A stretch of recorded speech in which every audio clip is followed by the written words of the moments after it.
So what happens when you don't schedule or plan anything on a daily basis when you have ADHD? What are those kind of things that happen? So we're going to talk about what happened with me the past couple weeks because I forgot to plan, didn't use this book.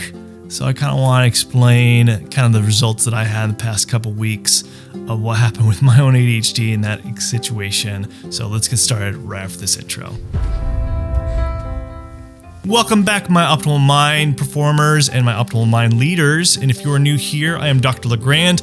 I have ADHD and dyslexia, and if you are new, we talk about everything about ADHD on this channel for development, health, and as well as entrepreneurship, other personal development skills, all on this channel. So you go ahead and hit the subscribe button right here, as well as if you like this video, give us a thumbs up, and then of course hit the bell notification button right there. So I want to kind of go over what's been going on last couple weeks of me not scheduling or planning, which is very crucial for people who have ADHD, myself included. It's really necessary for me to kind of stay on task of things that I need to be getting done. I go more in depth as far as what you need to do as far as using a scheduler, using something that can help keep you on task. If you haven't checked out that video yet, you could check out that video right above here on the link. So this is my planner, and you might be, if you actually did see that video, you're probably like, isn't that the same planner that you talked about a couple months ago? Yes, it is. It's because, like I said, last couple weeks, I haven't been doing very well keeping up to date with scheduling.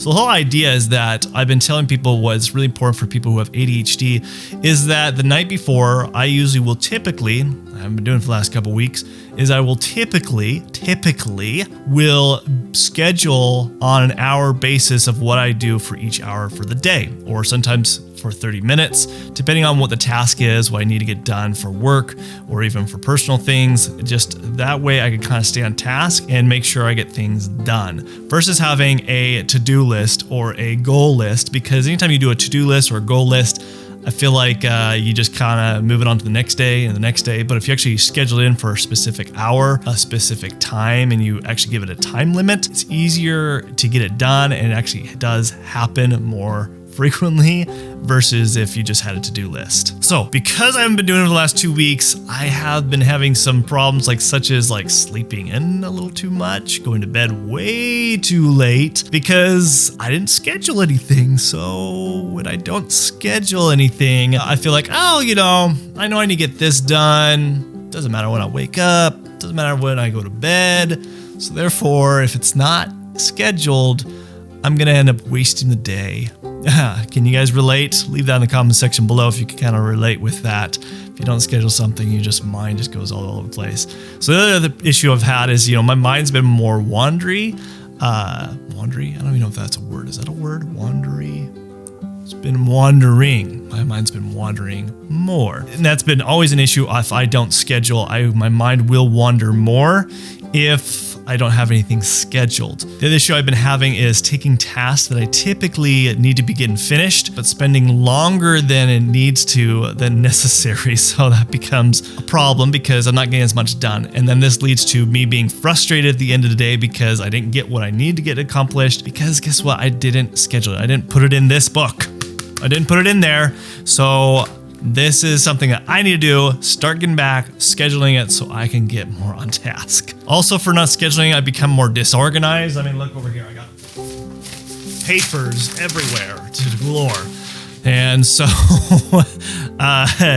yeah, it gets a little messy around here if I am just not on task, get disorganized. So it just is all over the place. And then on top of that, I just find myself just really, even just with this video, I seem to be kind of a little disorganized as well because I didn't schedule it in, kind of just do it on the fly. Even sometimes my hair gets a little crazy, out of whack, because, fix that a little bit there,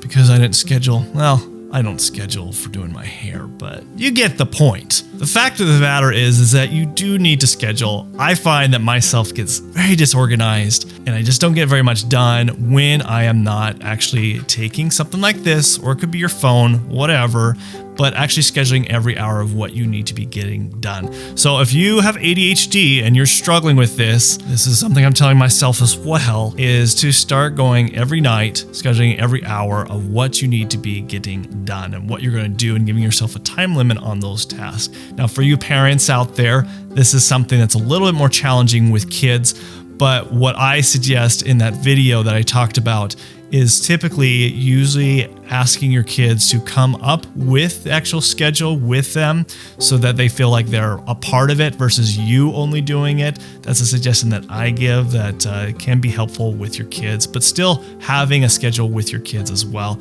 can be very helpful. So I hope this brought you some insight as far as what happens when you don't schedule on a regular basis. This is something from my personal story.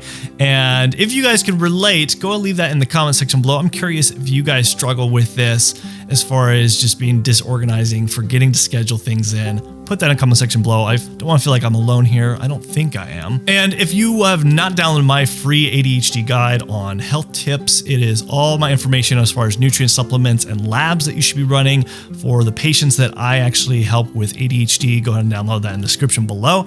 And if you're new here, like I said, go ahead and subscribe right here, as well as hit the bell notification so you don't miss out on any of the future videos. And remember, you have an optimal mind. This is Dr. Grant signing out, and I'll see you guys later. Thanks. Bye.